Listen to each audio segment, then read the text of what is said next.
Dok, Ay, napapaisip lang ako. ano yan?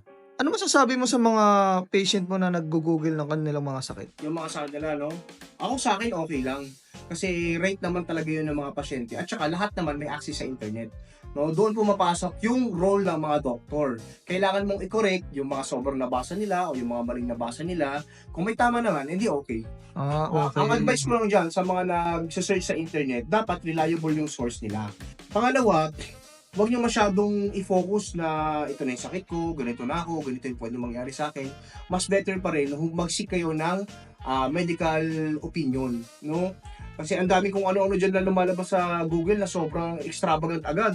May Oo. ganito ko na agad, May cancer ka na kagad. cancer ka na agad. Subukan ka lang, Dok. May cancer ka na. Nahilo ka lang. Meron ka ng diabetes. Kaya Ganun. nga, pero, Hypertension.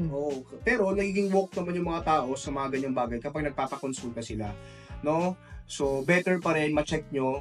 At saka, yung sa iba naman, yung mga hindi nakakapag-health teaching na doktor, better din, ma-search nyo rin kung tama ba mga sinasabi nila. Ganun pala, Dok. Oo, sa mga side effects, etc. Hindi kasi lahat nabibigyan, hindi lahat ini-explain ng mga doktor, especially yung mga nagmamadali.